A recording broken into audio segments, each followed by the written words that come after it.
मामू थे अब्दुल मतीन साहब की मैरिज जो दिसंबर 1990 16 दिसंबर 1990 को उनके मैरिज का वीडियो है।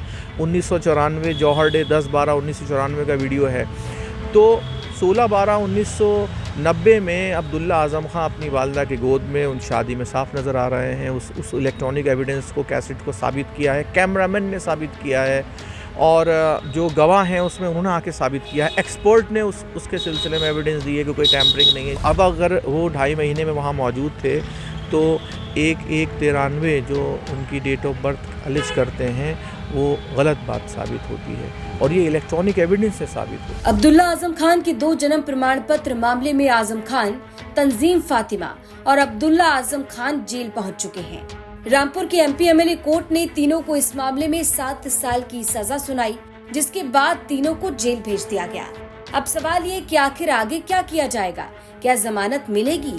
क्या ऊपरी अदालत में अपील करेंगे? और सबसे बड़ा सवाल, वो सबूत क्या है जिसके दम पर आजम खान की उम्मीदें बनी हुई हैं? यूपी तक की टीम ने आजम खान के वकील जुबैर अहमद से एक्सक्लूसिव बातचीत की और जाना कि आखिर वो क्या सबूत है जिसके जरिए अब केस में आगे बढ़ा जाएगा। जवाब मिला अब्दुल्ला के मामा। अब्दुल्ला आजम खान की मामा से जुड़ा एक ऐसा सबूत जिसके जरिए पूरा भरोसा जताया जा रहा है कि आजम खान को इंसाफ मिलेगा। बस अब क्या कहेंगे, क्या केस था और क्या शुरू से देखिए, कल लर्नड स्पेशल मजिस्ट्रेट की कोर्ट ने उनको कन्विक्शन किया है बर्थ सर्टिफिकेट वाले मैटर में। प्रोसिक्यूशन के एविडेंस के दौरान जो उन्होंने गवाही पेश करी, लगभग 15 गवाह उन्होंने पेश किए थे। डिफेंस ने 19 गवाह पेश किए थे। हमारा यही कहना था कि जो प्रोसिक्यूशन का केस है वो बियॉन्ड द रीज़नेबल डाउट साबित नहीं हुआ है। जो फॉर्जरी के इंग्रेडिएंट्स हैं साबित करने के लिए फॉर्जरी को, वो साबित नहीं हुए हैं, ना ही चीटिंग के इंग्रेडिएंट्स फुलफ़िल हुए हैं। प्रोसिक्यूशन में मटेरियल विटनेसेस को पेश नहीं किया गया है। जो एक आम भाषा है लोगों की, जो लीगल जिसको नॉलेज नहीं है, वो आम भाषा में कह सकता है कि फॉर्जरी या फौज, धोखाधड़ी, लेकिन कानून में उसकी डेफिनेशंस दे रखी हैं।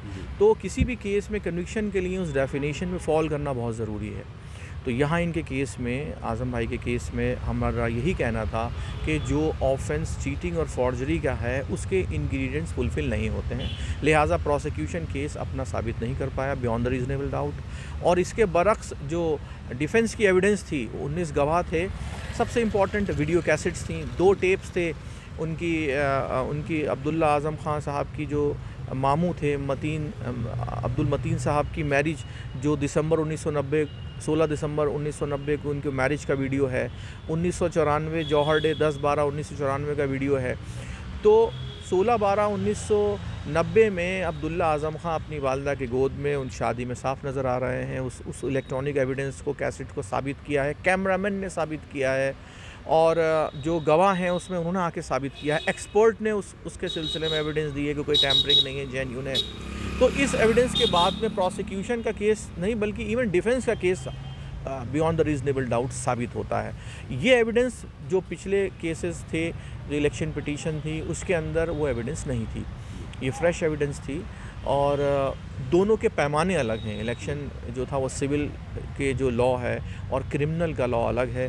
क्रिमिनल जो है वो प्रीपोर्डेंस ऑफ प्रोबेबिलिटीज़ पे देखा जाता है। यहाँ पर जो आदमी एलिज करता है, जो प्रोसिक्यूशन है, उसको बियॉन्ड द रीज़नेबल डाउट साबित करना है। तो यहाँ पर तमाम जो थी वो बातें रखी गई थी।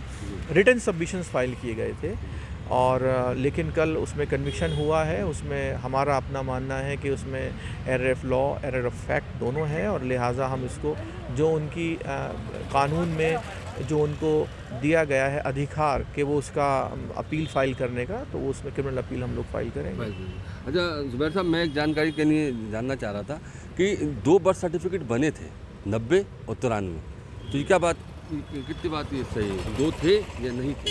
देखिए ऐसा है कि वो प्रोसिक्यूशन जो केस है, देखिए यहाँ पर बात हो रही है ऑफेंसेस की। प्रोसिक्यूशन को ये साबित करना था कि ऑफेंसेस हुए हैं या नहीं हुए हैं। प्रोसिक्यूशन को ये साबित नहीं करना था कि what is date of birth. ये कोई सिविल सूट नहीं था। सिविल सूट नहीं था, और जो क्रिमिनल केस के अंदर आपको कन्विक्शन करने के लिए जो ऑफेंसेस के इंग्रेडिएंट्स हैं उसमें फॉल करना है, और हमारा कहना ये था कि उसमें फॉल नहीं हुआ है, नहीं हुआ है, और प्रोसिक्यूशन केस साबित नहीं हुआ है। अच्छा, जो आप ये कैसेट का जिक्र कर रहे हैं, इलेक्ट्रॉनिक डिवाइस जो थी, शादी का वीडियो जो था, ये उनके मामू का था उस वक्त अब्दुल्ला आजम थे। वो कौन सी सन में शादी हुई? इस शादी में अब्दुल्ला आजम थे 16 दिसंबर 1990 को उनको शादी हुई है, जी।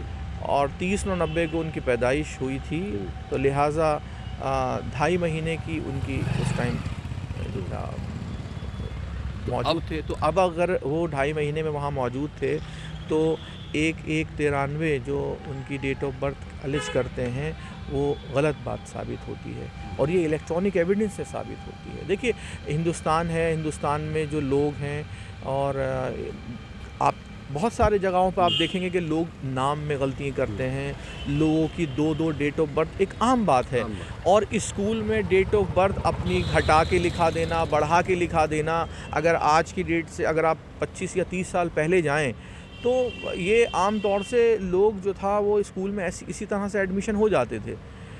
हमारे बचपन में भी हमने देखा है कि कोई ये आज के डेट में कि कंपलसरी जो डॉक्यूमेंट्स हैं ये पहले नहीं था इतना, और लोग अपनी एजुकेशन अपनी कि कल को हमें सरकारी नौकरी हासिल करना है, अपनी बहुत से लोग पेरेंट्स अपने बच्चों की एज कम भी लिखाते थे। तो ये एक नेग्लिजेंस, मतलब पैदाइश के वक्त तो कॉन्स्पिरेसी नहीं की जा सकती, तो एक आम बात है।